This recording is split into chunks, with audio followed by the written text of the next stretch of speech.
Well, hello, Black Lounge. I hope everybody's doing as good as me today. Shout out to you guys for tuning in. Truly appreciate you guys. All the new members and the subscribers, I truly appreciate it. Shout out to you. Make sure you guys hit that notification bell. Also, hit the like and make sure that you subscribe and share. Okay. Just wanted to talk real quick about this subject that has come up in the past few days on a issue that happened on a Septa train in Philadelphia on the L train. And I thought it was just so strange from the moment that I first heard about this story. So I'm going to get into it for those who haven't heard about it. Apparently, there is a man who has now been arrested for assaulting a woman on the L train in Philadelphia, the SEPTA train.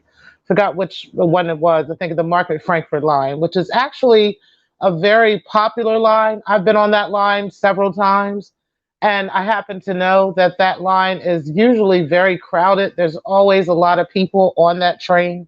So I live in the state of Delaware. A lot of my subscribers know that.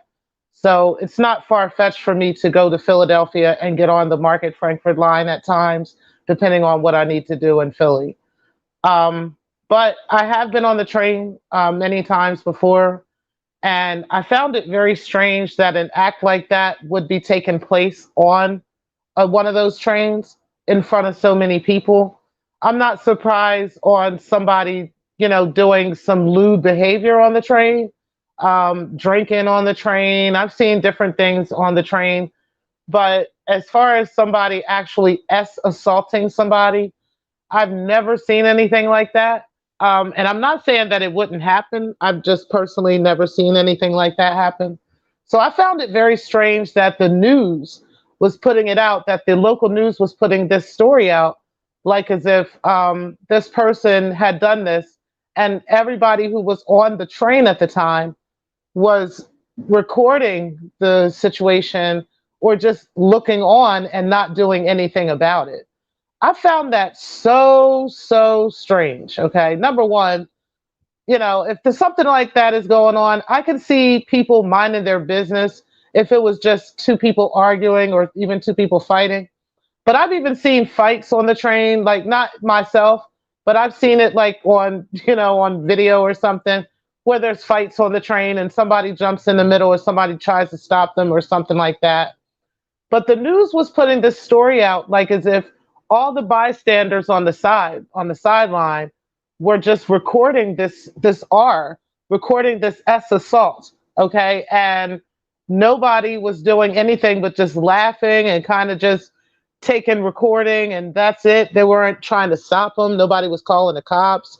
And they claimed that it took a SEPTA employee to call the cops.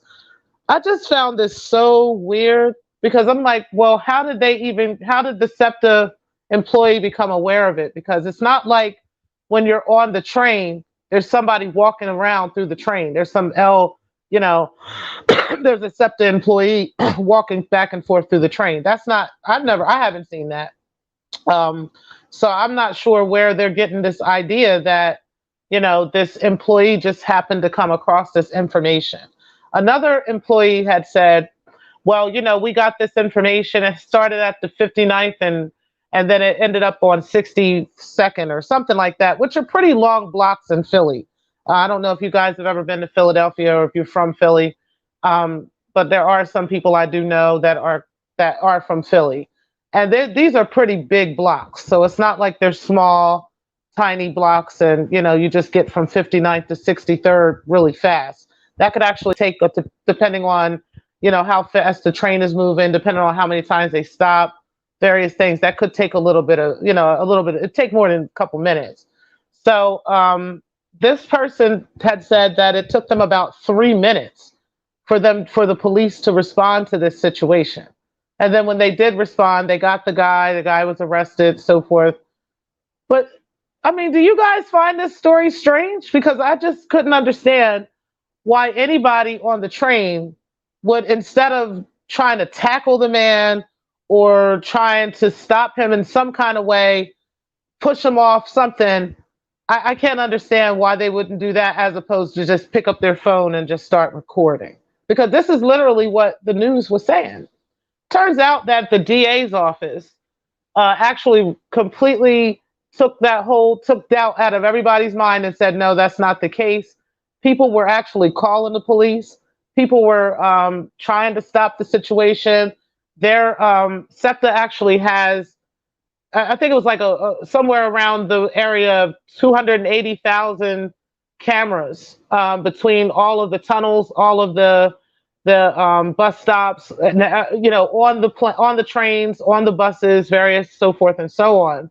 So they were able to pick up this whole scenario on camera, and they could see what the people were doing and how people were reacting to the situation.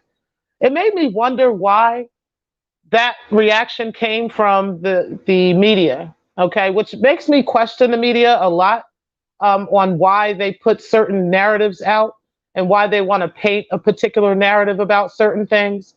I can't understand at all for the life of me why the media wants to pick up certain stories and just paint it and push it out there without any evidence of anything. And I don't know if their intentions were to do that, to try to paint a certain narrative about people in Philadelphia or people that tend to take the Market Frankfurt line, people that tend to be on the L train. I'm not sure if that was the case or if they were trying to cover for the Philadelphia police. Now, the Philadelphia police guys are very well known to cover up abuse cases, to cover up R cases. This is a very well known fact. You can actually look this information up. There was actually a group in the Philadelphia police that were set aside to take on R cases, to take on assault cases. And they actually named the group the Lying Bitches Group, guys. Okay. Keep in mind, don't mind my French, but that is not my wording. That is actually the name of the group because this is what they call these women who would come forth about S abuse or about R. They would start talking about, they would call them lying. They would say they're lying. It turned out when they broke up the group, it turned out that they had found hundreds of thousands of cases of women who had come forth that they were victims of S abuse in the city of Philadelphia or somewhere in the surrounding area. And those cases were completely covered up, completely put under wraps as if it never happened from this situation. So this is not far-fetched for the Philadelphia police to be involved in such types of cover-ups and such types of situations. But unfortunately, when we call the cops sometimes as Black people, especially if there is a situation like that going on, the cops tend not to believe you. They tend not to do anything about it. And it seems like the cops have been really on the hook lately about a lot of stuff they've been doing when it comes to S abuse or when it comes to abuse, period, and how these things have been coming out more in the forefront. Sadly, recently in the Gabby Petito situation, where she was actually with the police and they let her go. They actually made her go in her own car while they put him in a hotel for the night. These are the kinds of things that the police are doing. So I'm not 100% sure. I will keep you guys posted on exactly what the outcome of this will be.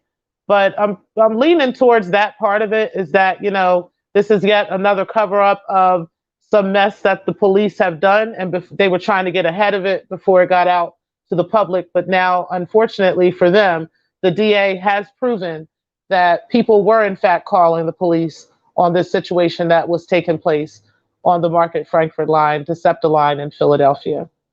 All right, guys. So shout out to you guys for tuning in. Nelly Child, I appreciate you. We on lock. Thank you for tuning in. Appreciate you guys. And I'm going to go ahead and get off of this live so I can enjoy the rest of my lunch. And you guys have an awesome day. And thank you for tuning in. Peace.